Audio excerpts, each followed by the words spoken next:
All right, welcome back. Episode 188 of Chaotically Intolerant. Me and Mike again.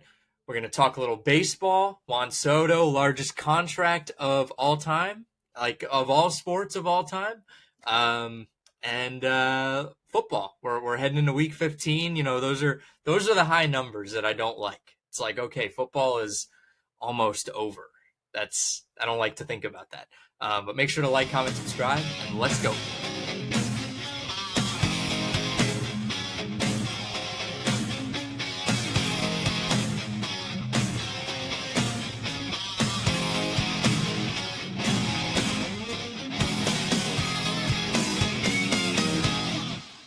All right, Mike. So, Juan Soto signs with the Mets. 15 years, 765 million, could be $800 million. If he decides to opt out, which he absolutely will, because then they'll just counter with the $4 or $5 million. So what are we thinking? What do we think of this? This is crazy. Yeah, it's absurd. I mean, this guy gets more than Ohtani. I understand he's younger, but he doesn't pitch. His over-under for home runs next year is 33 and a half. That doesn't mean he won't hit 45. Oh, yeah. 50. I mean, Ohtani's, I think, was 38 and a half. Ended up with a 50-50 season. Soto's, to me, an average defender at best. I think it's just Steve Cohen wants to be Steve Cohen and wants to spend and wants the Mets to have a taste of what the Dodgers are doing, but they're going to need a few more Juan Sotos before they're at that level. And then I also heard that he wanted suites for his family, and the Yankees wouldn't do that. So I don't know if that made a big difference or not. I don't know if assume those were the two most serious suitors. That they had the two biggest offers on the table. Yeah. But the Yankees could look at it like, hey, now we're freed up to spend money elsewhere, which they've already done with Max Fried. Yep. And then the Red Sox counter with Garrett Crochet making the trade. And the Orioles have done nothing, which is also expected. Isn't that the worst when your team, it's not, even if they make a bad trade, at least they were trying to do something. Mm-hmm. And it's like, like you just sat there the entire time. All these players were coming off and you couldn't go and get somebody for the piece that you need. That's just the most infuriating thing. Yeah. With trade deadlines. Yeah. And then the Red Sox were basically in that position last year, and the Orioles may end up in that position this year, if they don't act fast. I mean, Corbin Burns is the biggest name, but he's got a lot of suitors. I heard the Blue Jays are, of course. Red Sox are. Red Sox are in on him. Giants, Mets, mystery team. I don't know. Yeah. So, Crochet to Boston. Carlos Estevez to Boston too, a smaller trade between the Red Sox and Yankees. But I think when I saw Juan Soto's contract, the initial thought was, how old am I going to be when his contract expires? I'm going to be 37. I'm going to be about as middle-aged as you can possibly be. And that is just not a thought that I ever want to have for the rest of my life. I don't ever want to have to think about that until I'm 37. But of course I'm being dramatic. I am excited, life, but just insane. Why are we doing this? Why 15 years? Do they think that's like he's going to be worth it for all 15 of those years? They can't think that. No, no way. No way. I think this just feels like the Mets. It feels like something bad's going to happen. I think you can kind of sense it. They get to the NLCS and, they had this Cinderella run, and then they sign Juan Soto in that next offseason. There's going to be something. It's going to collapse, right? This is what the Mets do.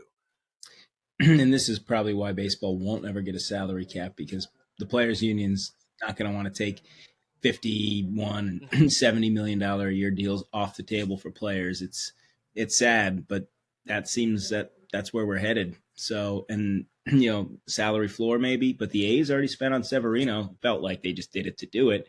67 million for 3 years. That was the funniest one to me. I saw that come across my desk. I was like, what?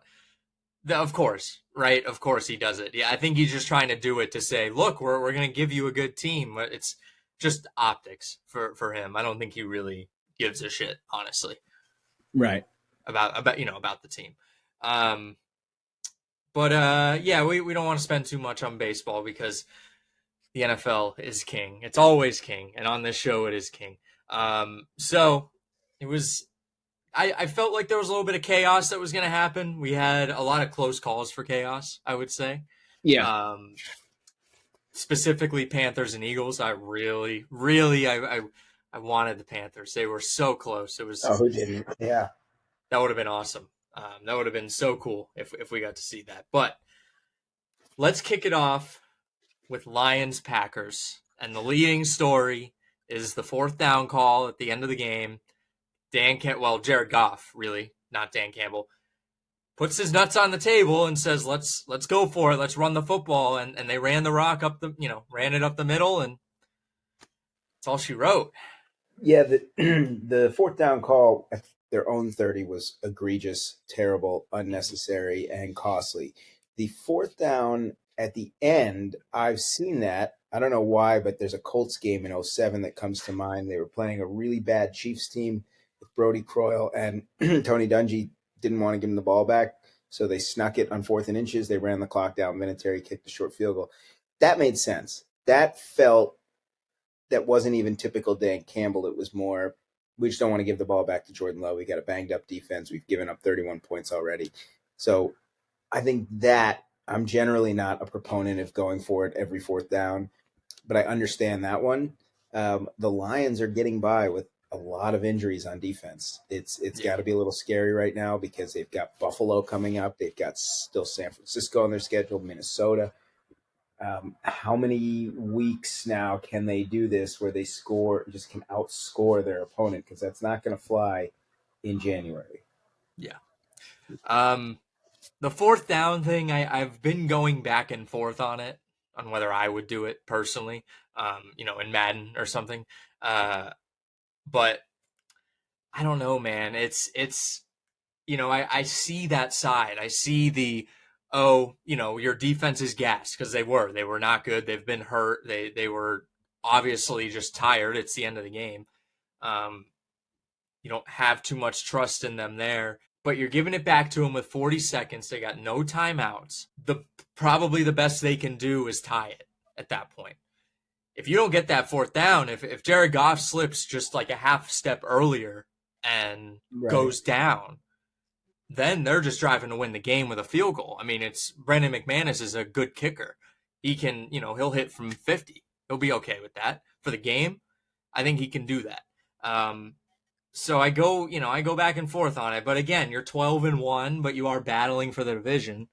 Are they thinking they have one they can kind of throw away or get out of the way as a loss? So I don't know. That was a I've yet to decide my opinion on it. Yeah, I just think the Lions are consistent with what they do. Dan Campbell's consistent with what he does. And the numbers, again, were really good. First downs, yards, efficiency. Detroit's point differential is ridiculous, 417 to 234. Like, they get healthy and maybe they get Aiden Hutchinson back, they shouldn't lose, Yeah, maybe at all for the rest of the year. Maybe one more regular season game and run the table in the postseason. But, the pressure of the number one seed, that's real, and Detroit's never experienced that. yeah, yeah. Are people already starting to get tired of the Lions? Like they're sick and tired of the Chiefs? That's not me. I am not sick and tired of the Lions. But I feel like the overwhelming like consciousness of the NFL is starting. It's that turn is already like going. Well, I'm not sick of the Lions. Are you sick of the Lions at all? I'm not sick of the Lions, but I will say that I think this storyline of like the turnaround, and it started last year. It already felt like we got that storyline, but everyone is still like kind of playing but it's the Lions and Cinderella, and I'm like, how Cinderella can you be when you're 12-1 and you're blowing teams out? But I think if the Lions win this year and it's great, and Detroit has its first Lions parade and all that, at least in the Super Bowl era, then it might be socially acceptable to be sick of the Detroit Lions, something we thought we would never say. I know. I was thinking about that oddly, I was thinking about it in the shower. I was like, isn't that crazy that like somebody in the 80s or 90s or 2000s would be like, what are you talking about? Sick of the Lions. What do you have to be sick of? Yeah. But yeah, times have changed. It's bizarre, really freaky. Well, and you Um, can also argue, but maybe it's easy to be sick of teams like the Bills and 49ers who continue to just get there and, as I like to say, essentially waste the playoff spot. If the Lions are going to go on and be great, they go win it. The Chiefs, we're sick of them, but they go and win it. I love that. I love that you say that. The waste of a playoff spot. It feels like Just it. for them, like, historically they win playoff games. They just can't. Sure. They've had trouble in the NFC Championship or the Super Bowl. The Bills, of course, historically. Well, I mean, but the Niners, won 5 Super Bowls in 5 tries with Joe Montana and Steve Young. They've lost 3 with Colin Kaepernick, Jimmy Garoppolo, and Brock Purdy. And it's like, I don't know, maybe it's just karma. It's like if you don't have Young or Montana out there, you don't deserve to win, and you're not going to win the Super Bowl. And All those right. quarterbacks, generally, I mean, Kaepernick played pretty well, actually. But, Purdy was okay, but he didn't make the play at the end, and Garoppolo couldn't go win it when they needed to. So, anyway, we're not really talking 49ers, but I just throw out there why that 49ers fans are not going to be happy with this one. I stand in solidarity with the 49ers. Yeah. If I have to root for an NFC team, I don't know. Sometimes I stick with them. I like them. Jags Titans. Some things always stay the same in that this game was just bad. This felt like those Thursday night games when they were doing Color Rush, and you get Yeah. like Mustard Jacksonville and the Teal Titans or something like that, or Yeah. like the blue. 10-6. Jaguars 10 points in the fourth quarter, come back and win it, and they play themselves out of the number 1 pick as well. Yeah, I don't think it's worth spending too much time on this game. Two bad teams that once, 25 quarter of a century ago, met for the AFC Championship in Jacksonville, and just awful football, just bad. I don't know. AFC South. That's all I got to say. Not even just 2-3 years ago they met to play for the AFC South for the division, and now Right. we're here. Uh-huh. That's even crazier. Like, yeah. Jets, Dolphins. Dolphins, they survive. They keep their playoff hopes alive at home against the Jets. I feel like, I don't know. I feel like I didn't see much of this game. I'm going to be honest. I really feel like I didn't see much. One word for this game: scoregami. Oh, yes. That I did see. I did see that this was a scoregami. I had to look it up because I was like, it's a pretty odd score, and That feels like something you would get before. because it's been a score within a game before, but it's never ended as a final. So I've seen 32-26 at a point in a game, but I've never seen, obviously, final score. 200-yard receivers for the Jets. Rodgers had good numbers, but so did Tua. I don't know. Miami, the only takeaway I have from this game is we know the Jets are still bad. Shout out to, I don't know how we pronounce his name, Jamie Sherwood, 18 tackles for the Jets in this game. But the only takeaway I have is Miami's still alive. They just get by in a game they had to have. Tyreek Hill had a big day. And there's we have those teams 8-5 or better that are occupying the 7 playoff spots. And then I don't think the AFC has any 7-6 teams. So I think the next teams are 6-7, which would be the Colts and the Dolphins, if I'm not mistaken. Right. And then you have the Bengals are 5-8, and then it's just everyone else. So if we're going to have any shakeup of the current top 7, maybe it's your Colts. And Miami seems to be the candidate. Miami plays Houston this week. So, we'll see where they go. But they had to win this game coming off that bad Thursday night performance in Green Bay. So, I don't know. I think that's the big takeaway here is Miami keeps its faint playoff hopes alive. Yeah. I love at near the end of the regular season, I just love looking at the standings and trying to figure out okay, what can happen record-wise, where we're at right now, figuring out how we can get into the playoffs in the future, and then looking at the schedules. I love that. I don't know. That's one of my sneaky favorite parts of the end of football season and the end of baseball season. Well, I used to love it a lot more when it was 16 games. These 9-8, That's 10-7 seasons are so. It just makes me so angry. But so because you might have been like a 4-7 team. You could be like, can we get to 8-8? We can get to 8-8. It's like now we get to 9-8. It just they'll never have a perfectly average team anymore. But I think Miami. I mean, I think they have to win out. I guess there's a scenario where 9-8, if they get some help from a big slide from either the Chargers or the Broncos, could get them in. But they have so little margin for error right now. Yeah. And so again, like getting by the Jets is great. It was one you had to have, but now you've got Texans, 49ers coming up, and then you finish with the Browns and Jets. So it's there. I mean, the opportunity's there. Come on, Miami. We need you this week, man. Yeah. Colts need them bad this week. But then again, they're right tied with the Colts too. So weird how that works.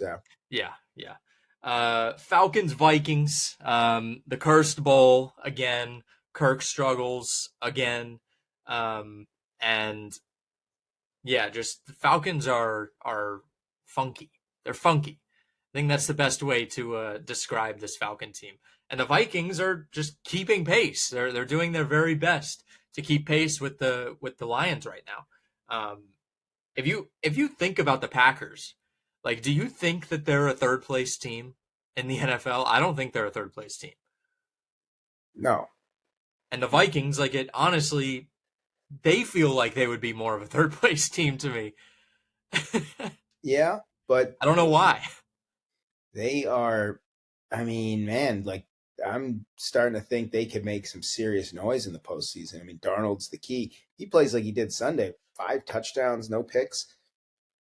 Why can't the Vikings go all the way? I mean, they've got big playmakers, receiver. Great defense. That's when you need it too. Coaching to go along with the defense, and this was going to be Kirk's revenge game, and they just smothered him. And a lot of Kirk's numbers were in garbage time.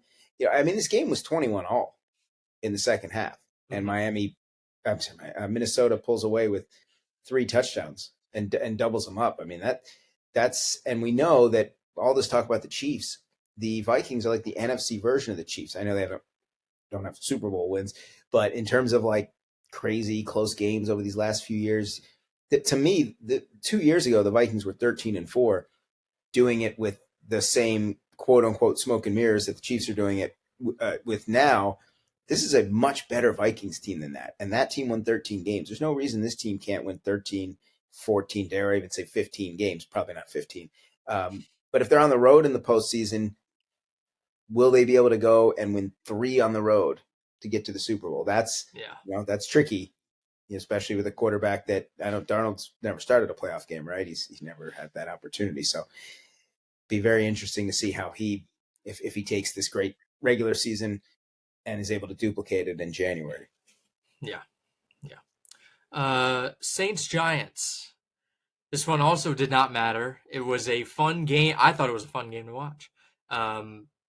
Giants came back late, and then they remembered we can have the number 2 pick with a loss. So, we're just going to kick this one a little lower so New Orleans can block it.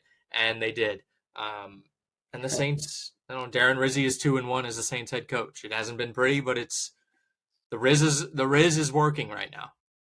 I haven't looked because this is only year 4 of some teams having 9 home games. The Giants are 0-7 at home, and I think the NFC teams have the 9 home games this year, so they have a chance to really do something special. Go 0-9 in the Meadowlands. It wasn't pretty. I mean, Drew Lock is hurt now. He may be available as a backup on Sunday, but they're back to Tommy Cutlets. Yeah, I mean, the Saints at 5-8, probably all but done. But, the big news for the Saints is Derek Carr done for the year, a fracture in his hand. So a win, but probably feels like a loss for the Saints. Yeah, not much to say about this game. One kind of bad team against a really bad team. Yeah. Played out the way you'd expect. It was fun. It was still fun. I watched part of this game. I watched the end. Locke's run on, I think, was it 4th and 10? Yeah, he had a big run. He had a big run against Dallas on Thanksgiving, too. I mean, he made some plays with his legs. He was 5 for 59 on the ground. Yeah. I think he gives him the best chance to win, but now he's in a walking boot. So yeah, that's how it not goes. Anymore. Eagles, Panthers. Panthers do their very best. They tried their hardest. I applaud it. They did. They did, and we said Bryce Young's getting more confident every week. The Panthers they're one of those teams, like, because if you look at the standings now and you see the record, it's not always indicative, because sometimes you got a team that might be around 500 that's about to go into a major tailspin, and you've got these teams like the Panthers that are like priming themselves maybe for a run next year. They had a chance. And Leggett, how you pronounce his name, if he can Leggett, corral that yep. ball, they do to Philly what Arizona did to Philly late last year, and mess some things up for them in terms of postseason, and I think they cost them the division. There's some talk about drama between AJ and Jalen. I think that was quelled today. It sounds like it might have been quelled, but where there's smoke, there's fire, and that's Brandon Graham, longtime veteran, the oldest guy on the team now, I think, saying that. So I don't know. I mean, look, the Eagles have won 9 in a row. Could they run the table from being 2-2? I think back to the 2003 season, they were 2-3. They had a chance to do that. They lost one game the rest of the year, but then lost another one of their NFC Championship games. I don't know if I see them going from 2-2 all the way to 18-2 through January, but they're a really good team. But this was a wake up call, and it's also a wake up call that this Carolina team shouldn't be taken lightly. The Bucs found that out last week, and now the Eagles find that out. If this Eagles team that started, if this fracture between Jalen Hurts and AJ Brown happened when they were 2-2, I think that becomes the top headline in sports. Mm-hmm. I've barely even heard about this. Like, I've seen it a few times and I have been off social media more lately, but I have not seen that much about this. I feel like if it happened then, it would be First Take is opening the show with, "Oh my God, the Eagles are dead." Yeah. This entire franchise, tear the whole thing down. So I'm glad whatever was happening happened now, because we're not going to be subjected to hearing about it like for the next 5 weeks. It'll just go away. So thank you, Brandon Graham, for finally, maybe he was like, let's just wait on this until everything is okay, and then I'll let it out. And everything is fine. Everything is good for the Eagles now. So far. Yeah. Winning solves all. Browns and Steelers. The Pittsburgh Steelers are 10-3. They have a 2-game advantage in the AFC North. Wow. If I told you that in week 1, I think you would throw up. Well, you said the Vikings feel like a third place team. The Steelers don't feel like a first place team. I mean, they are the Yankees. They are the New York Yankees. Last won a championship in 2009, well, 2008 by football standards, but calendar year 2009. So just to make my point, it counts. They have had a winning year every year since. They are always in the discussion, and yet you never feel like they've been a championship team since then. And yet you got a Super Bowl winning quarterback. You've got semblance of a running game. I mean, I don't know. Pittsburgh's got a really tough schedule coming up. They've got the Eagles, the Ravens, the Chiefs, and the Bengals to finish the year. So they do have some wins over some playoff teams this year. I mean, or teams that are in position. They beat the Ravens. They beat Washington. They beat Denver and the Chargers. I mean, so they are, and I think they've said they have one other win. But anyway, I mean, I don't know. I don't know what to make of them, because this is kind of what they do. They're just to me, they're a poor man's version of the Chiefs. You think about it, good enough every week. It seems like they've won games in some different ways. In fairness, they won a game 44-38. They've won a game 13-10, 18-16. They've won a game 28-27. They do have some range, which I don't know that we could say that the Chiefs do, but they're doing it.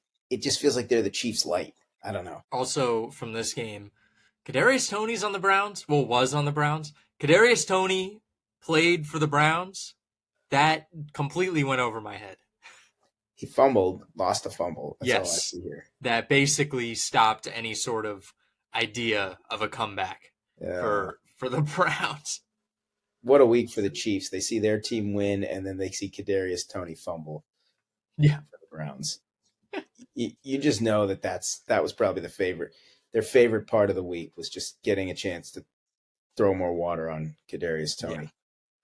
I think it's hilarious how their receiving issues are just solved too. Like that was the whole thing all last year. If you went back in time and were like, hey, what's going on? It was the Chiefs can't catch anything. And it's Right. just like does not exist anymore. It's like there's no semblance of drops. Now they can't block anything or Yeah, protect they can't anything, but they block. can catch for the most part. Yeah, they can catch. Um, Raiders Buccaneers Super Bowl rematch, same result.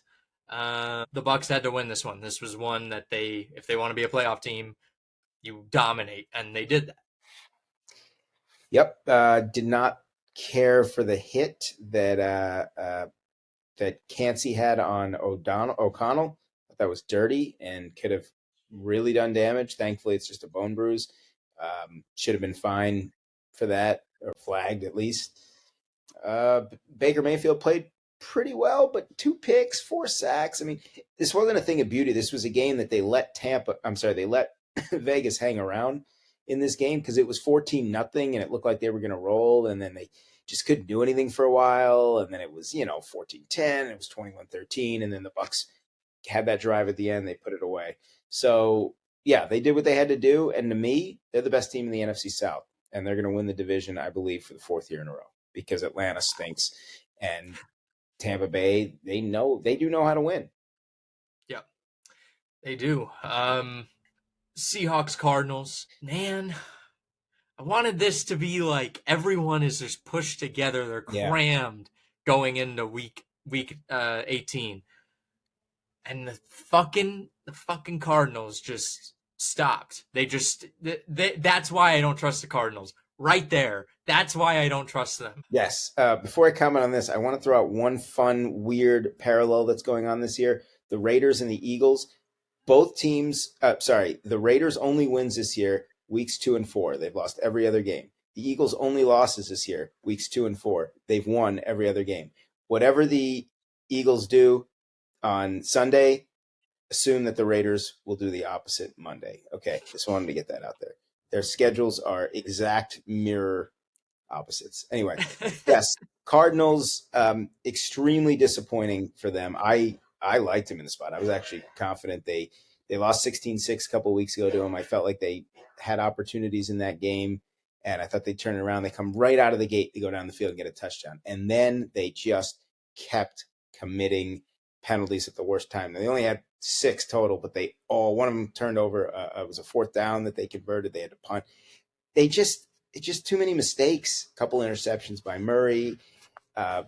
Seattle's efficient. I mean, no one's really talking about Seattle at 8-5. Also, Seahawks are 5-1 on the road. Yeah, didn't even realize really that. good on the road. They're 5-1 on the road. We talk about 12th man, and Seattle's usually got a great home field advantage. Seattle's lost to the Giants at home this year. Yeah. Can't forget that. That's so weird. I remember watching that, being like, this should be at MetLife. This should not be here. Like, it feels weird watching them lose at home.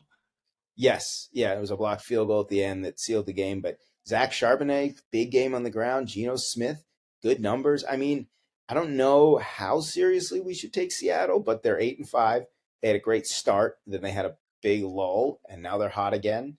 I'm happy for Mike McDonald, former Ravens D coordinator. But yeah, I mean, right now Seattle controls its own destiny in the NFC West. I think they have 1 division game left against the Rams the last week of the season, but they also have Green Bay, Minnesota, and Chicago coming up. So they play 3 quarters of the NFC North. Starts Sunday night against Green Bay. So they get their work cut out for them. The question is whether, will 10 wins get it done in the NFC West? It should, but the Rams right now are right there, and the Rams have already beat Seattle. So the Rams actually control their own destiny as well. In terms of if they win out, they'll have swept Seattle. That's the perfect segue because we are going to go to Bills Rams, the best game of the day. The Rams playing ahead and playing from behind are very different. Very different teams. The offense is so carefree. It is California. I'll say that. It is California beach with that Rams offense. They are doing whatever they want on the football field. Sean McDermott, what's going on at the goal line, man? Yeah, that was bad. That is egregious. I was watching it with my dad, and he gets those like old man things, and he's just like, that is. He didn't stop talking about it for 20 minutes. He was like, that is ridiculous. I don't understand it. I was like, I know, Dad. That's crazy. I was upset at myself that I picked this as my spread upset or my spread dog of the week. I really wanted to switch out them, and I should have known the Chargers would cover and lose a 1 point game or 2 point game or whatever. The Rams, yeah, they blocked a punt for a touchdown. That you always feel like you're going to win. I don't know why. I wonder what the stat is. Teams who block punts for touchdowns winning games, what the correlation there is. Yeah. They ran the ball 42 times, the Rams, and again, that's playing from ahead. That's playing smart from ahead. They only had 3.3 yards a carry, but they committed to running the ball, played good special teams, and Stafford didn't make any mistakes. No picks, no sacks, and Puka Nacua. I mean, this guy he's a game changer. Man, is he a game changer. So I would say that Josh Allen did probably lock up the MVP because he had 6 total touchdowns. You can't put the bad play call on him at the end. He played amazing. But this just felt like an inevitable spot for the Bills to let down. Again, they were 2-2, or no, they were 3-2. Sorry, and they'd won 7 in a row. It just to ask these teams to go out and win every single week, it is just so hard. Yeah. And I had to stop myself from calling this a letdown. I was talking to Bobby actually yesterday. I said, "Well, the Bills had a letdown." He goes, "They scored 42 points, and that's a letdown." And I said, "Okay, let me rephrase that. I think their defense had a letdown, giving up 44, 38 if you the block punt, but."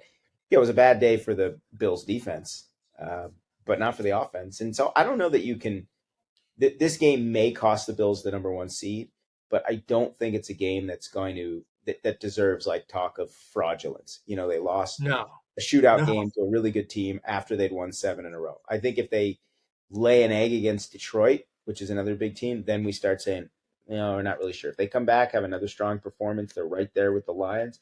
There's no reason to think the Bills still can't win the AFC. I mean, again, they scored 42 points. I mean, that's not, I would probably say 90% of the time that's going to win you the game. Like, that's just, the defense didn't show up. That means there's nothing wrong on the important, quote, important side of the ball with the offense. I'm sure they can retool the defense. Even bad defenses aren't giving up 44 points just out of nowhere, right? Like, they've been good this year, right? They haven't been, I don't even know what the stats are on it, but they've been good. So this is just a nothing burger. This is one of those where just, like in overtime, you're like, the defenses just don't exist. Both defenses didn't show up. So just 2 really good quarterbacks, too. Awesome quarterbacks, awesome offenses. So I don't think there's anything to worry about with either team with this game. And the Rams are doing that same thing they did last year. They are priming, they are getting ready, or they've been priming, and now they're going. And they could be a problem. They could be a problem. Can't have another LA team win. Spent all that money and they won in 2021. Can't let it happen again. By the way, 44-42, not a scoregami. It's the second ever 44-42 game. Bengals, Eagles, 1997. Chris Boniol Really? field goal. Yes. Second. Should have been 45-42. The Rams missed an extra point at the end. That would have been the 5th ever, I believe. I looked it up earlier. 5th ever 45-42 game. 44-42 is cool, though. So, anyway. Yeah. Bears, Niners, not much here. Thomas Brown needs to go back up into the booth. They should have him head coach from the booth because apparently he's just better up there. I don't know. But not good. Not good at all. Yeah, this was like I feel like this is almost a pride game for the 49ers. They had to bounce back. They had a really bad showing on Sunday night. They've got all the injuries. Ayuk's out. Obviously, they're now without CMC and Mason for the year. And they come out and just stomp on the Bears, who have just talk about the wheels falling off. The Hail Mary ruined their season. Caleb Williams, such modest numbers. I mean, he had 2 touchdowns and no picks, but he was sacked 7 times. It's just flattening. I don't know. And 49ers, for all the injuries, all the talk, this isn't their year. They're 2 games out of first in the NFC West. I mean, they're not dead. They're They got some tough games coming up, but they've got a big one with the Rams Thursday night.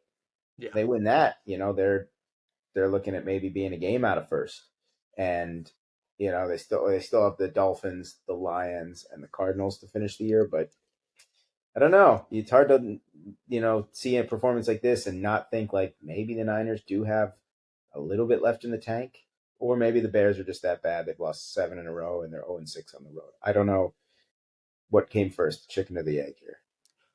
Yeah, they came out 16 play, 70-yard drive. I think I watched some of it. They looked good when they came out of the second half.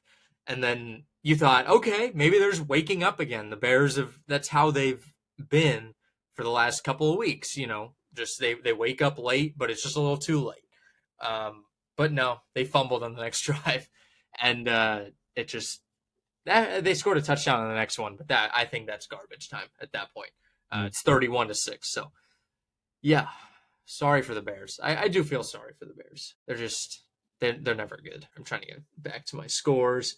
Chargers Chiefs. They just keep getting away with it. That's the story. That's the whole story. That's how they won the game. They just keep getting away with it. Have you ever seen a more boring? I mean, it's like the games are exciting, but the Chiefs are boring because their offensive line's bad. They can't push the ball down the field. Mahomes has been sacked more times this year than in his entire career. We're only through 13 games. 13 sacks the last 3 games. DJ Humphrey's debut was okay. He's not the savior. Hollywood Brown's not the savior. They're going to have to be like this every week. I mean, every week we're waiting for them. Okay, this is the week they have that one blowout win. Is it this week against Cleveland coming up? I don't know. I don't see it. I don't see them killing Cleveland. Maybe they win by 10, maybe. But the thing is, they make the plays when they have to. And you know what was a big part of this game? How about special teams? They'll talk about Mahomes and the doink on the field goal, but Matthew Wright, third string kicker, 4 for 4 on field goals. Matt Araiza has a huge clutch punt, pins the Chargers at the 2. The Chargers had a long drive after that, but had to punt because they had such bad field position. And Cameron Dicker, kicked the ball out of the landing zone. Chiefs start that drive at the 40-yard line. Yeah. I mean, who knows 10 extra yards? That doink doesn't go in, right? It's wide left. I don't know. And then Mahomes, that third and 7 play. I mean, was just. How do you not tackle him? But B, the guy's a magician. And I will argue fiercely with anybody who puts up Mahomes' numbers and this, and the offense has only scored 30 points in regulation one time. This is his best year. He is doing it single-handedly himself, and he is leading game-winning drive. It is unbelievable situational football. It is maybe the best situational football team in a single season I've seen maybe in my lifetime.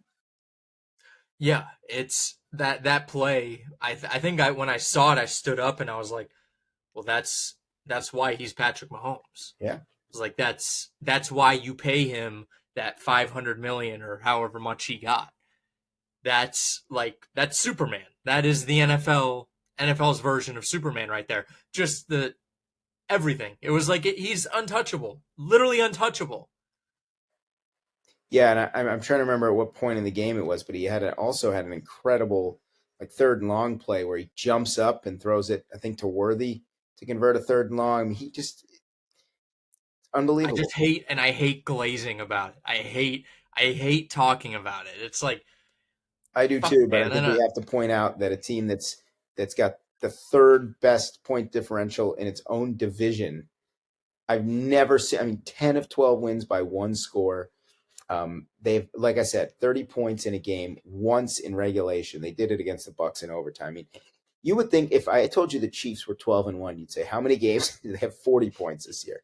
I mean, last year they said, well, they were mostly close games. They had a few blowouts last year. They beat the Bears 41-10, and I know they beat the Chargers by a couple touchdowns. Like, it's just I don't know. But I don't know if anyone's going to be really confident in the Chiefs unless one of these last games they win big. But guess what? After Cleveland, they've got Houston, Pittsburgh, and Denver, and I'm very concerned for the Chiefs that when they face elite pass rushers, they're going to have problems scoring points, and they're going up against Houston They're going up against Pittsburgh. They're going up against Denver. These are teams with really good, especially Houston, Pittsburgh, TJ Watt, obviously for the Steelers, Will Anderson.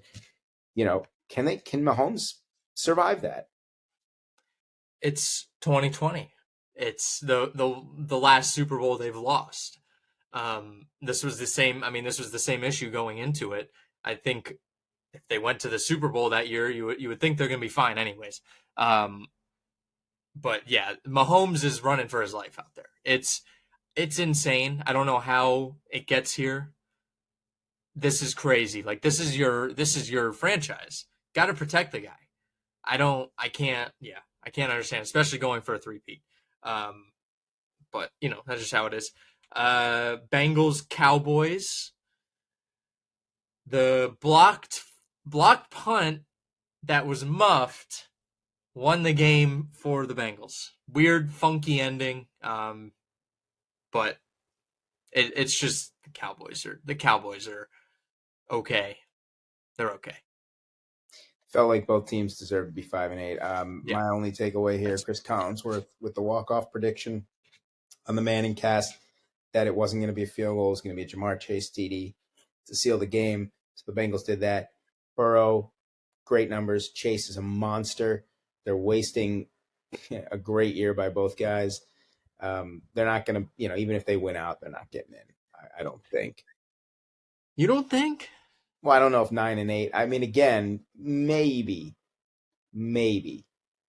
but I don't know if the Bengals defensively, their offensive line can hold up. I mean, they also have Denver would have to dive. I mean, Denver would have to. Yeah, I mean, look, since these next two games are Titans and Browns, but then they finish with Denver and Pittsburgh. Now, who knows? Maybe Pittsburgh's resting guys in that game. I don't know. I don't see this being the Bengals' year, but they did what they had to do. The Cowboys stink. They're 1-6 at home. Yeah, I don't know. I don't know a whole lot in this game. It was a fun game to watch, and I just feel for that guy. The muff punt. I mean, that's just Leon Lett 2.0. I was already seeing that stuff. You what? I was already seeing like that night Leon Lett 2.0 online. Yeah. Right. Rams 49ers Thursday Night Football. San Francisco 3-point favorites at home. So basically a wash. Oof. I don't know. I kind of like the 49ers, but Rams are weird. I don't know. They beat them by 3 the first time. This is such a tough game to pick. Toss up. I'll say the Rams. I mean, I'm going to say the 49ers. Sorry. It was that tough, huh? That tough that my brain scrambled it. Yeah. Yeah. I mean, I think that 3 line. I think if you put these teams on a neutral field, they would be about the same. I don't know why I feel like that, but I just do. When they're meeting, because you got to, think about the divisional stuff too and divisional history. I like the Niners here, man. This is a must win for San Francisco. This is their biggest game of the season. This can get you back into that race, or really back into it. I like San Francisco here. I think they have it, and it's going to be hilarious when the Rams put up like 40, and everything that I just said was incorrect. Chiefs Browns in Cleveland, Kansas City, only giving 4.5. The question is that because people are not confident in the Chiefs, they're confident in the Browns, or is it just because every single Chiefs game is close and it's not even about quality of teams? It's just about this is how the Chiefs just play. I don't know. I'm such a sucker. This is going to be the week. This is the week the Chiefs win by more than a score. I don't think they'll win by more than a score, but then again, they win by 5. They cover the spread. I think this will just be another. I don't know. I could honestly see the Browns winning this game, but so you weather, think about like weather. the Alabama thing with college football, like you always get the best, like you're always playing the best version of that team. They always like are extra jacked to play you. Well, teams do the same thing for the Chiefs, and we're getting a jacked Jameis on Sunday. We're getting Jameis prepping to, I don't know, fight the Death Star. I don't know, something like that. Fight some big entity. it's Jameis going 100%. I would love to see a Browns win here. I would love to see that. Yeah, weather's not going to be a factor. Cleveland's getting hit with this heavy snowstorm now, but it's going to be 40s game time. One Jameis mistake. That's all it's going to take to cost the Browns. It'll be a That's close true. game. Well, I'm that is true. tempted to take Cleveland with the points, actually, in this one. I'll be honest. I'm tempted on Cleveland overall. I'm Yeah, very close. I wouldn't be shocked. I don't know. I'm going to think on this one. We'll come back to it. Bengals Titans. It's the Bengals. It just is. Yuck. Bengals, yeah. The Titans. Remember this playoff game a few years ago? This was a playoff game, right? Yeah, Titans were the number 1 seed. Very good game. Two very good teams. 16, McPherson walk-off field goal. Did it the next week against KC. Yeah. First Bengals road playoff win in at least 33 years, 31 years at the time, if not longer. And now we're here at 5-8 versus 3-10. Yeah. Comes at you fast. Here's another kind of gross game. Marshawn Lattimore revenge game. Commanders Saints. I'm rocking with the Commanders, especially if Carr is out. I think the best thing that maybe could have happened to the Commanders was that 3-game losing streak they got right against Tennessee. They've had a little time now off with their bye to gear up for the stretch run. This is one they have to have because they know they got some tough games coming up. They got Philly after. And so, yeah, I'm going Commanders. Ravens Giants. Baltimore 16-point favorites. Got to be the highest line of the year. Yeah, this is because all the pressure's on the Ravens in this game. I mean, we know the Ravens generally win by blowout. They do. When they win, it's usually by a lot of points. And even if it's not, it's a game that they control and let the other team kind of chip away. They've had 2 games that were 30-23 this year where they kind of dominated both of those. This could be a game that the Ravens struggle and still cover. Like they win 27-10 kind of deal. Yeah. I would still take the Ravens with the points. Call me crazy, but that's just because, they tend to win via blowout. And if you think they're going to win this game, then it's probably safe to assume it's going to be by a lot. Because if they get into a close game, all bets are off. Tucker misses another field goal. I don't know. Yeah, it's the Ravens. That's it. That's all there is. Bold prediction: Tucker does not miss a kick in this game. He may not attempt one, but he's not going to miss one. Yeah. Cowboys Panthers. Carolina is a favorite in this game. 3-point They deserve favorite. to be. And you know what? They've played, as you said, very close games recently. They deserve a win. Dallas does not. Principle alone, I'm taking Carolina, and I feel good about it. I like Carolina too. Give me the 4-10 Panthers. Yes. They deserve to be 4-10. Yeah, they do. Jets Jaguars. This is a disgusting, gross. This might be the worst game of the year. Jets, just because they still should be 4-10 before the Jaguars are. They're just going to roll with Peterson till the end of the year, aren't they? They're just like, yeah, let's just roll with this game. I mean, yeah, but you know what? They had the great performance by the 2 receivers last week. I think eventually they're going to get another win. As bad as they are, they're not that bad, if that makes sense. I mean, they're competent enough where, I don't know, it doesn't feel like they should be 3-14. They feel like at least a 5 or, I don't know about 6, but maybe a 5-win team. They got to get one of these. Taking the Jets. Yeah. I'm going Jets too. Dolphins Texans, a massive game for playoff implications. Texans can let Indianapolis back into it with a loss and a Colts win, of course, or the Dolphins can essentially wave goodbye, I would say. Getting close to it. Houston 3-point favorite at home. Don't know what to make of Houston. Don't trust Houston. Don't trust Miami either. It feels like it's going to be a 3-point game. I'll take Houston. I want to believe. I want to believe in the AFC South. I want to believe that this Colts team can be competent enough to just do it. So I'm going to pick the Dolphins. Gonna pick the Dolphins. I'm not comfortable because why would anyone believe in the Dolphins? They have let you down at every nook and cranny that you've gone in this football journey. But I think I have to do it. I have to pick the Dolphins here, and it hurts me because I know it's gonna burn. It's gonna burn me. That Dolphin's gonna nip at me, but I'm gonna do it anyways. Colts Broncos. The other one, the biggest one, the big game of the year. This is the Indianapolis Colts season, I think.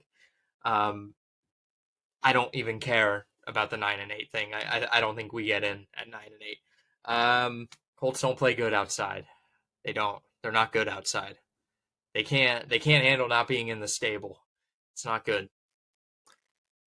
Yeah, I like Denver. I mean, they've been up to the challenge as far as beating the teams they're supposed to beat. They did it with Cleveland. They've started to win some games in some different ways. They just got a really confident young quarterback and a good coach. And really, they're playing as much with house money as any other team, including the Colts this year. So give me Denver. Yeah, maybe it's just me being a stupid fan, but my feeling about this game is not good, to say the least. I can see the uniforms in the snow or in the cold, and I can see it being like 31-5, something like that. Not 5, maybe 6. Horsepower game, yeah. Yeah, horsepower game. We haven't really seen Anthony really tested, I feel like. I mean, I guess against Detroit, and didn't really come up to the challenge, I feel like. I mean, he was better. Obviously, he's been better since the benching, but the offense wasn't there against Detroit, a good defense. So I'm not confident whatsoever. Yeah. Yeah, I'm going Denver, though. I'm going to go Denver, too. I can't really think with logic when it comes to the Colts, though. Bills-Lions. Hopefully one of the games of the year.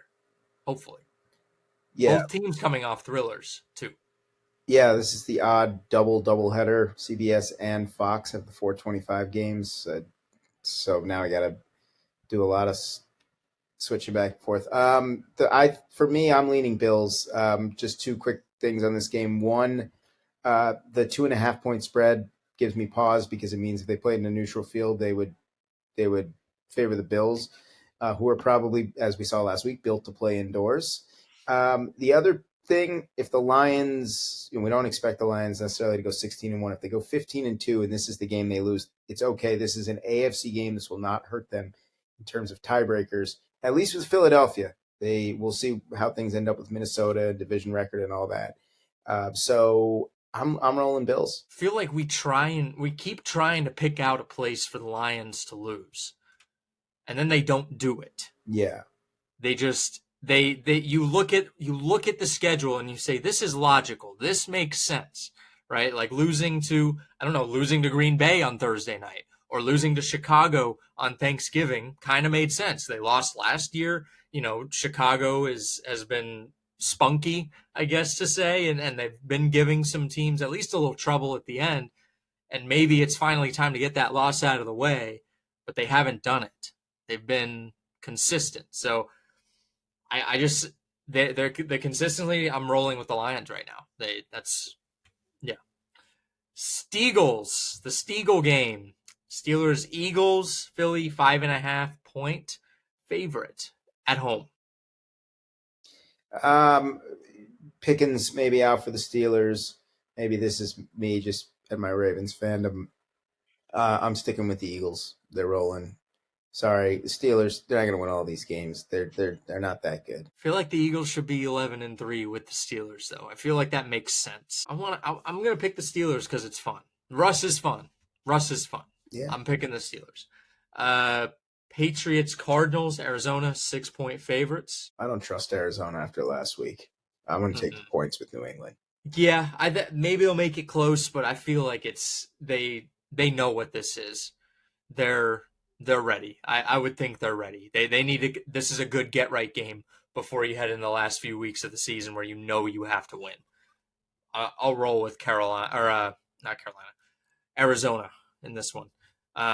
Bucks Chargers, LA 3-point favorites. I think LA bounces back this week. I like the Bucks, but I think they've been little too hot. I think they're going to burn out in this one. They still have a little bit of margin. I know Atlanta has the tiebreaker over them, but I just think the Chargers have to get right. They have to get it right. The NFC South has to be tied going down this stretch. I think that's just what it has to be. Needs to be that, and the Raiders or the Falcons have the Raiders on Monday night. But I'll roll with the Chargers here too. Good pick yourself back up, beat a good opponent. I think the Bucks are a worthy opponent for the Chargers, and this is a game they need because are you going to start letting some teams sneak back in there?